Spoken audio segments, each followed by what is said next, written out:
Hi friends.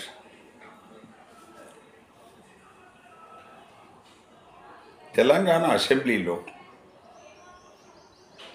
ముఖ్యమంత్రి గారు రేవంత్ రెడ్డి గారు ఈ ఎస్సీ వర్గీకరణ సంబంధమైన ఉపసంఘం అధ్యక్షులు ఉత్తమ్ కుమార్ రెడ్డి గారు, ఉపాధ్యక్షులు దామోదర నరసింహ గారు, మంత్రులు వీళ్ళంతా ఆల్రెడీ జస్టిస్ అఖ్తర్ గారి కమిషన్ రిపోర్ట్ వచ్చిన తర్వాత దాన్ని ఈ ఉపసంఘం క్యాబినెట్కు సమర్పించటం, క్యాబినెట్ దాన్ని ఆమోదించటం, దాన్ని అసెంబ్లీలో మనకు పబ్లిక్గా ముఖ్యమంత్రి గారు అనౌన్స్ చేయటం జరిగింది. ఇందులో 62 లక్షల ఉన్న మాదిగలకు, ఉపకులాలకు 9%, 33.96 లక్షలు ఉన్న మాలలు కులాలకు 5%, సంచార జాతులని 1% ఏబీసీ కింద దాన్ని వర్గీకరిస్తున్నట్టుగా ప్రకటించారు. దాన్ని చట్టం చేస్తామన్నారు. అంతవరకు బాగానే ఉంది. కానీ తర్వాత ఏమైందో, మనకు ఈ ఉద్యమానికి కారణమైన మహానాయకుడు మందకృష్ణ మాదిగ, ఆయన మాకు 10%, 11% రావాలా, మాలలకు 5% వస్తే మేము డబుల్ ఉన్నాం కదా, మాకు 10% అన్న రావాలా అని ఆయన ఒక కొత్త లెక్క తీసి మళ్ళా దానికి రోజువారీగా ఈ బీసీ నాయకులు కొంతమంది వాళ్ళకు మరి వేరే అప్లికేషన్స్ ఏమన్నా ఉన్నాయో లేదో మనకు తెలియదు, 24 గంటలు మందకృష్ణతోనే ఉంటారు వాళ్ళు.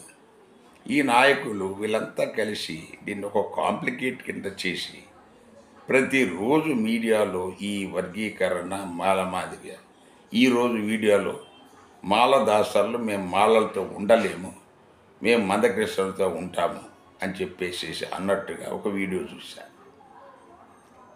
ఇప్పుడు ఎవరితో ఉండటం లేదు, ఏ కులము వాళ్ళకు కావలసిన విధంగా వాళ్ళు జీవిస్తున్నారు.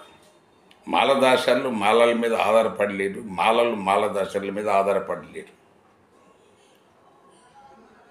ఇదంతా కేవలము ఈ వాతావరణాన్ని కలుషితం చేసి వీళ్ళల్లో ఉన్న కాస్త కూస్త ఆప్యాయత, అనురాగం, అటాచ్మెంట్ను పూర్తిగా ధ్వంసం చేయాలన్న ఉద్దేశంతోనే, దురుద్దేశంతోనే ఇవంతా జరుగుతున్నట్టుగా కనిపిస్తుంది.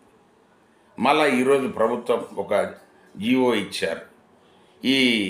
ఈ కమిషన్ మనకు కాలపరిమితి మళ్ళా మార్చి 10వ తారీఖు వరకు ఎంతో పెంచుతున్నట్టుగా దీనికోసం చేస్తున్నారు. ఇది అంటే మందకృష్ణ కోరిన విధంగా, సో ఏబిసిడి మనకు పాతకాలంలో ఉంది కాబట్టి ఏబిసిడిని ఆయన అడిగినట్టుగా, ఆయన చెప్పినట్టుగా చేస్తారా?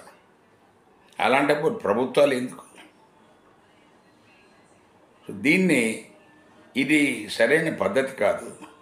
సో ఎవరైతే నోరుందో, ఎవరైతే వెనక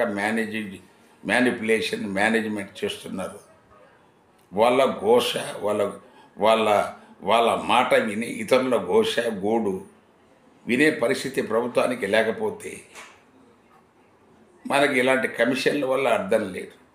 సో కమిషన్ ఆయన సమగ్రమైన సమాచారం, ఆయనకు అందుబాటులో ఉన్న సమాచారం సేకరించి ఆయన ఇచ్చిన రిపోర్ట్ను మళ్ళా దాన్ని మార్చడానికి మీరు ప్రయత్నం చేస్తున్నారు. ఇది చాలా బాధాకరమైన విషయం. సో రేవంత్ రెడ్డి గారు దీన్ని ఇలాగే సాగదీస్తే మీ ప్రభుత్వానికి మీకు చివరికి కాంగ్రెస్ ప్రభుత్వం ఎక్కడ లేదు, అన్ని చోట్ల ఒంటి కాలు మీద నడుస్తూ ఉంది. సో ఇక్కడ మీకు మాలల సపోర్ట్తోనే, ఎందుకంటే పబ్లిక్గా మందకృష్ణ ఎన్నో వీడియోలు ఉన్నాయి, ఎవరైనా చూడవచ్చు. మీరు పిల్లల భవిష్యత్తు కోసం బీజేపీకి ఓటేయండి, మీరు కాంగ్రెస్లో ఉండండి, బీఆర్ఎస్లో ఉండాలని ఆయన ఎన్నో మీటింగ్లలో చెప్పారు. వీడియోస్ ఉన్నాయి. మిమ్మల్ని వేసి ఓటేసి గెలిపించింది మాలలు. సో మీరు మాలలను ఈ రకంగా మీరు ఇంకా వాళ్ళను అనగదొక్కాలని హింసించాలని చూస్తే ఇది మీ ప్రభుత్వానికి మంచిది కాదు, మీ కాంగ్రెస్ పార్టీకి అంతకంటే మంచిది కాదనేది ఈ వీడియో ద్వారా హెచ్చరిస్తున్నాను. Thank you.